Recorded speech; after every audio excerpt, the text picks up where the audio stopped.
dentro de la precariedad del sistema de la dictadura de Trujillo, el tormento, la dificultad de vivir, nosotros pertenecemos a una generación privilegiada, porque el mismo acoso, el mismo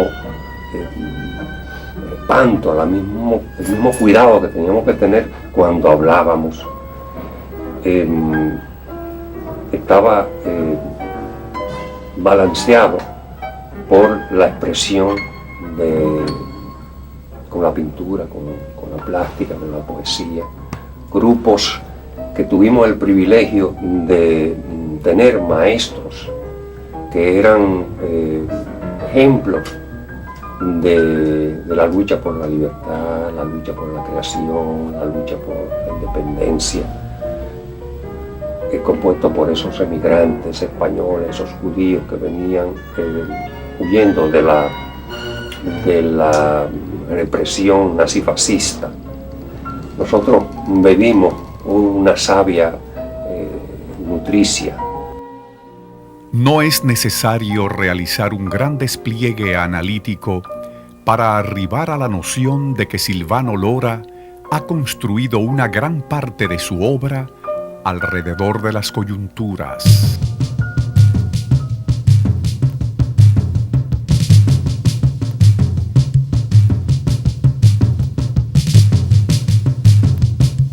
Silvano Lora es parte del grupo de pintores del 1951 egresados de la Escuela Nacional de Bellas Artes. Podemos decir que el trabajo de Silvano, por ejemplo, su planteamiento del trabajo artístico y la expresión con materiales no costosos, la composición y las técnicas novedosas que él ha implementado, lo hacen uno de los grandes baluartes de la pintura nacional. Aunque desde luego hay otra producción de este maestro de la pintura del Caribe que debe su realización a las más disímiles fuentes de inspiración.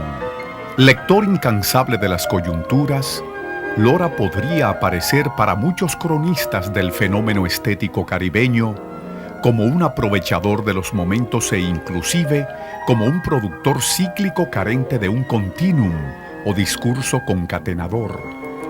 Tal vez esta sea una de las causas que ha motivado una cierta apatía por parte de los coleccionistas acumuladores hacia la obra de Lora. En la Escuela de Bellas Artes, en el año 51, yo hacía una obra que le pareció a los críticos y a los maestros una obra interesante, una obra incluso novedosa, creadora, y tuvimos el privilegio y la suerte de que esos maestros nos entusiasmaron, nos dieron apoyo y hasta nos llevaron a exponer a exposiciones internacionales junto con ellos, a la Bienal de Sao Paulo, a la Bienal de Barcelona, la Bienal Hispanoamericana de Barcelona en los años 50, 51. Ese periodo fue muy interesante. Yo vi cosas que hicieron esos maestros que han continuado ejerciendo una influencia importante en mí y nos ligaron a la vanguardia mundial, nos ligaron a lo que se estaba haciendo en el mundo. Posteriormente nos permitió ser protagonistas de ese espíritu vanguardista. Sin embargo, la totalidad concreta, esa unidad que se mueve por el flujo de las correspondencias, que involucra en su movimiento todo producto social, incluyendo los bienes ideológicos, posibilita y separa como oposición las perspectivas de la producción estética. Así, el juicio personal del artista podría evadir o entramparse en el océano de valores que circulan y construyen el entramado social.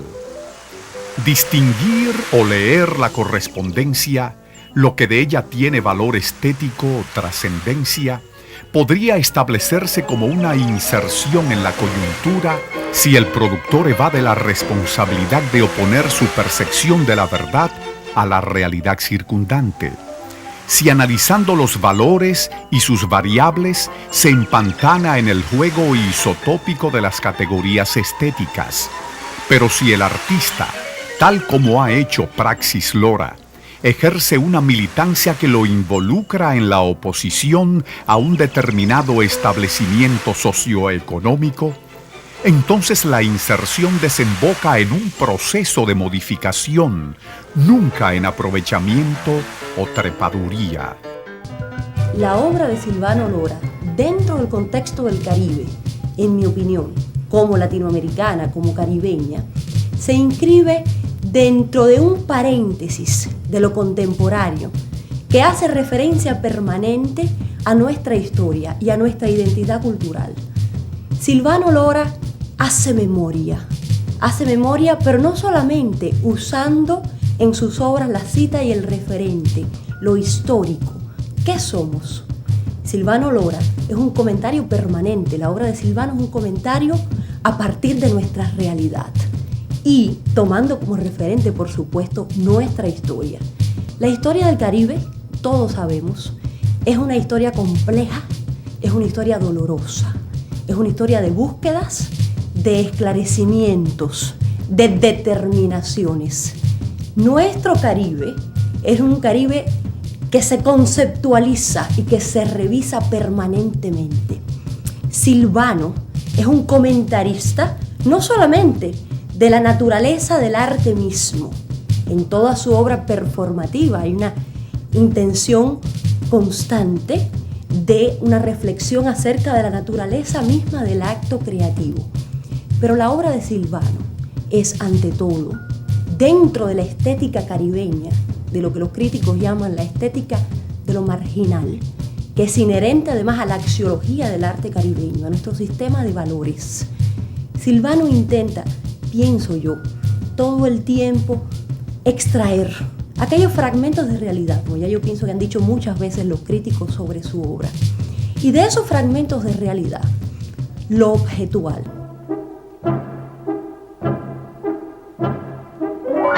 En más de 50 años, Silvano Lora ha construido una obra significante, una obra de alta coherencia que ha caminado lejos de los aprovechamientos coyunturales, modificándose de acuerdo a un patrón solipsístico, determinándose por el propio tejido histórico de la sociedad dominicana y sus presiones exógenas. Este periplo de más de 5 décadas no puede ser señalado por ningún comentarista del fenómeno estético como de aprovechamiento o trepaduría. Yo creo que Silvano Lora, si hay que inscribirlo en la historia del arte del Caribe, buscándolo desde el punto de vista asociativo, ¿con qué lo vamos a identificar? Yo pienso que hay una praxis permanente en el Caribe y es aquella que se refiere a determinar y a definir qué es la estética caribeña a partir de nuestra propia historia y de nuestras realidades cotidianas. O sea, cómo vivimos, cómo comemos, cómo funcionamos habitualmente desde nuestras ciudades, desde nuestro mundo, desde nuestros conflictos, desde la terrible confrontación de lo que es la identidad cultural, de una cultura que es híbrida, que es compleja, que es polisémica, que está llena de referentes culturales disímiles. ¿A qué referente entonces nos vamos a afiliar? ¿A cuál?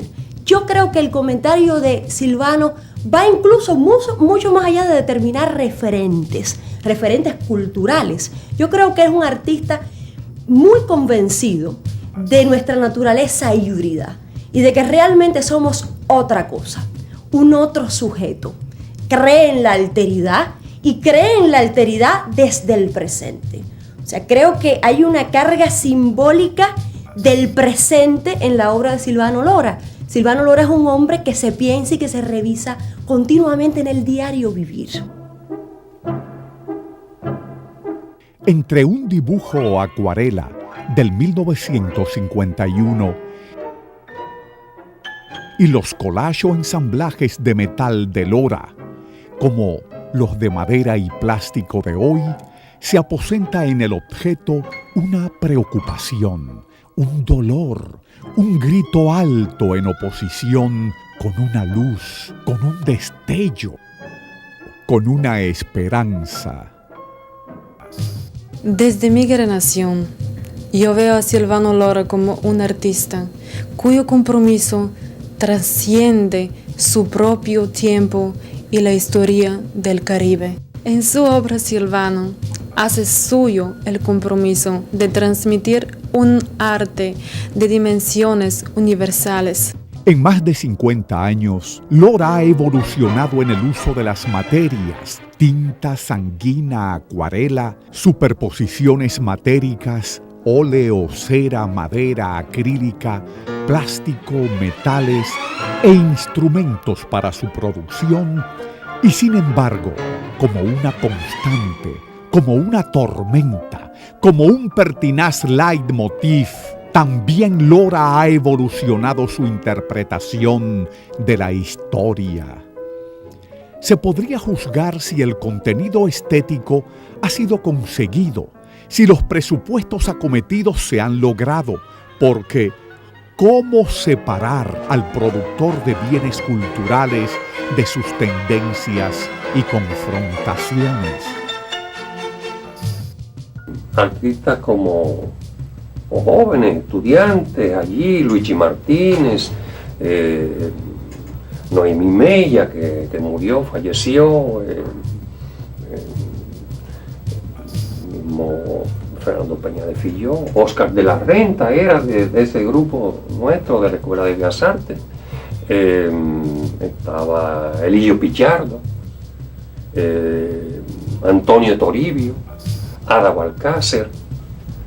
Esos fueron los que recuerdo ahora mismo, pero el mismo Tony Praventós, que era muy joven y era simplemente profesor de vaciado, nos ayudó, nos enseñó cómo se hacía el vaciado de una figura en barro, en yeso.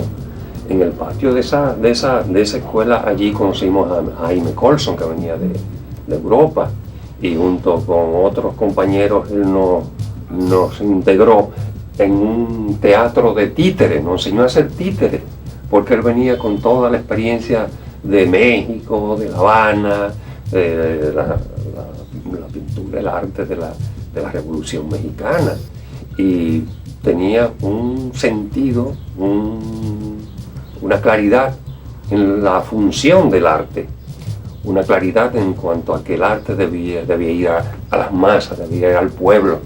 Y por ahí viene lo del arte público, que ya con él comenzamos nosotros a practicar.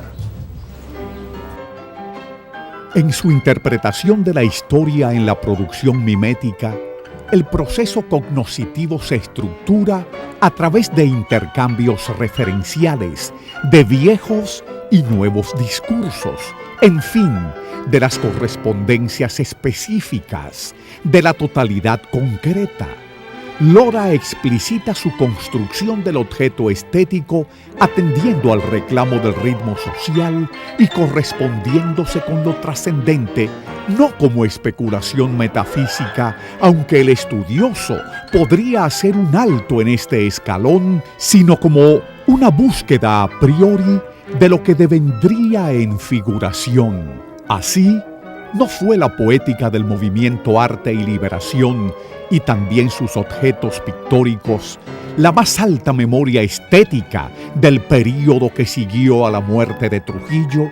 No representan los murales de la Revolución de Abril como los pintados por el maestro Ramón Oviedo, el más ferviente, el más vigoroso testimonio de aquel acontecimiento histórico. Que Silvano Lora es la persona que nos agrupó a todos para que cada uno de nosotros que pudiera hacer un afiche, una pancarta, cualquier gráfica que sirviera para incentivar a los soldados y a todos los que estábamos allí en la zona constitucional, porque eso se convirtió en un área de un grupo de mujeres y hombres que vivimos unos días, unos meses como si fuésemos familia. Todos lo compartíamos, los momentos críticos de los tiros, los momentos de la comida que se puso en algunos momentos escasa. El caso es que Silvano Lora nos agrupa y dentro de pocos días, después de haberse iniciado la Revolución de Abril, Silvano consigue un local en la calle San Tomé, casi esquina Conde. Allí tomamos ese local como el comando de la propaganda. Dentro de nosotros habían personas bien armadas, como estaba Drúbal Domínguez, el mismo Silvano Lora, Efraín Castillo, y otros más que siempre nos daban vueltas y iban y hacían sus pancartas y se retiraban a la trinchera, en fin. Todo esto fue tomando un interés tan importante que los mismos soldados constitucionalistas que rodeaban a Camaño nos visitaban ya periódicamente y aplaudían la labor que nosotros estábamos haciendo. Nunca se me olvida que poniendo un cartel, una promoción bastante grande, porque todo esto se tenía que hacer en papel de rollo y se pegaba a las paredes.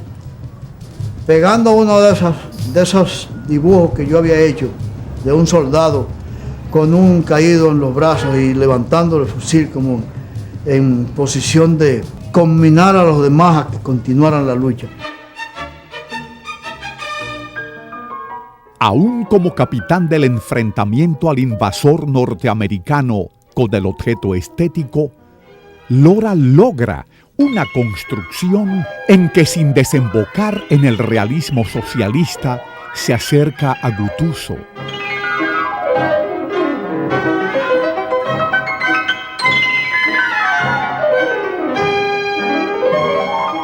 A Leger.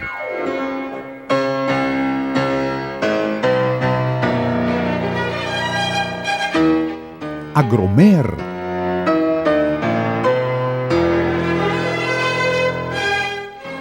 Durante la lucha armada del 65. La hipérbole, el grito alto de su obra mural y afichística de esa época, explican a los auditorios una protesta inusual, un llamado al corazón, un grito a la conciencia.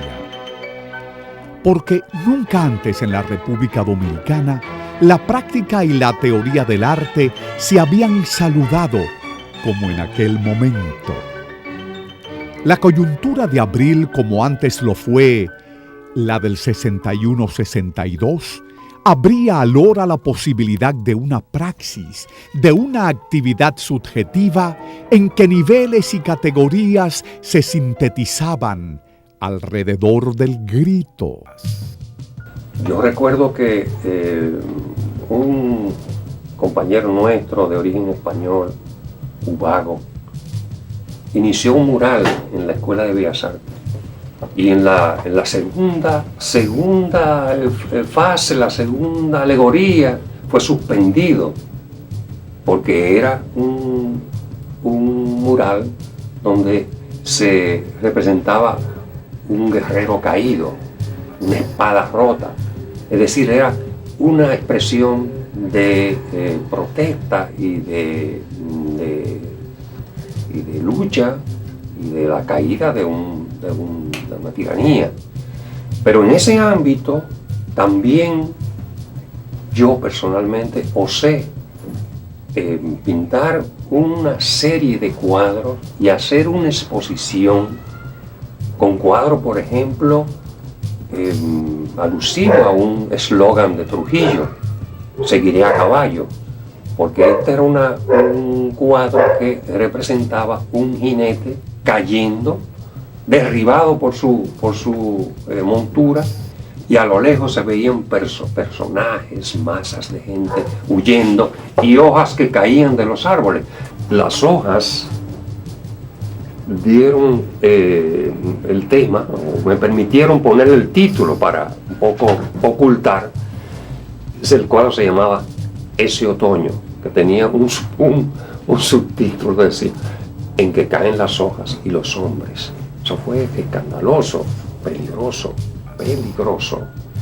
Y había otro cuadro también alusivo a ese empeño, a ese compromiso, que era Ángel vertiendo su copa, que los historiadores lo titulan mal, dicen Ángel Rojo. Era Ángel vertiendo su copa, a lo que tenía relación con un poema de un gran poeta español que decía, titulado España, aparta de mí ese cáliz.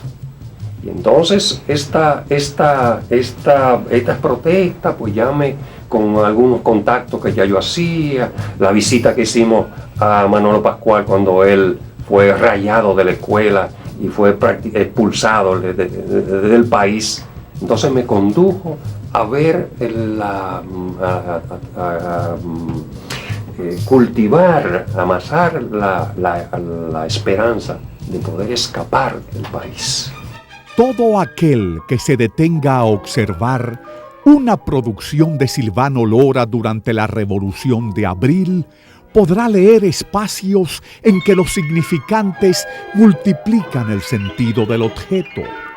El dibujo vigoroso, yuxtapuesto, los colores cálidos emergiendo desde la tierra en oposición a los tonos neutros y ocres que se precipitan en caídas bruscas, así como la fracturación del conjunto asaltada desde arriba, desde un cielo que para Lora se ha convertido en muerte y pecado, marcan su producción de las coyunturas registradas entre el 1961 y el 65 en la República Dominicana y entre el 1966 y el 1968 las de Santo Domingo y el París, donde participa en aquel mayo histórico desde la trinchera del movimiento estético, y entre el 1971 y el 1978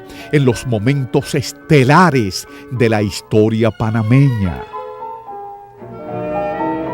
Esa noción de la muerte viniendo desde lo alto como cambio dramático histórico de que hasta el segundo decenio del siglo XX la muerte llegaba desde el mar y que se solidifica con la guerra del Golfo y las bombas inteligentes, ha golpeado a Lora desde el mismo 1951, cuando aún con la influencia neoclásica de Jaime Colson realizó aquel cuadro llamado Ese otoño, donde el objeto se incrusta de cinética e invierte el establecimiento nacional de Trujillo, que se sintetiza en uno de sus grandes eslogans: y seguiré a caballo, modificándolo de un nivel de lenguaje a otro.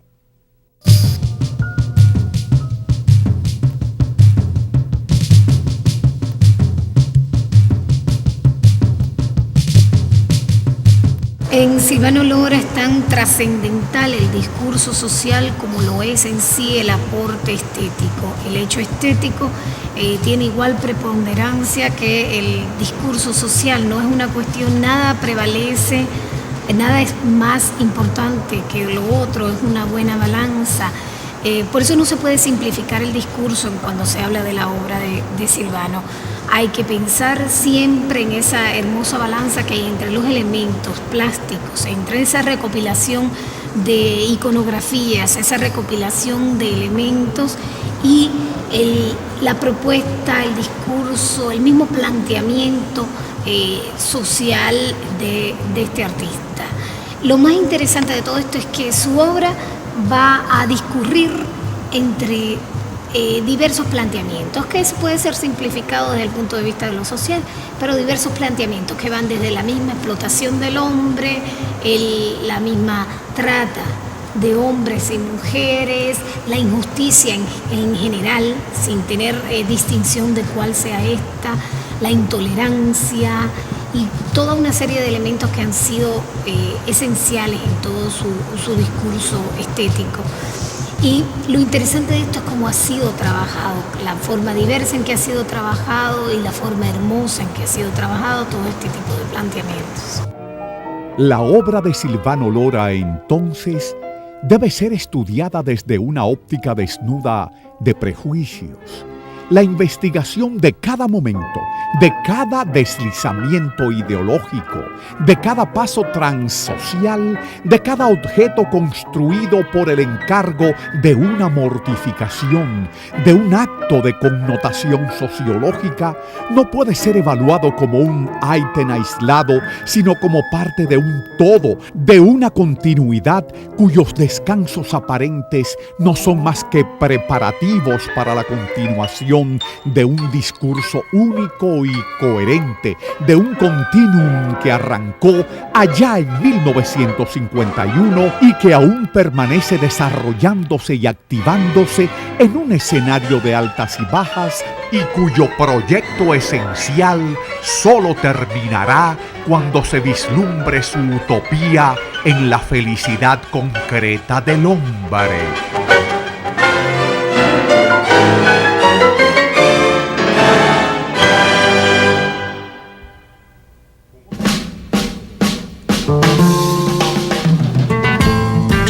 Se levanta temprano en la mañana, se pone la camisa y sale a la ventana. Puede estar seco el día, puede haber lluvia o viento, pero el paisaje real, la gente y su dolor no lo pueden tapar ni la lluvia ni el sol.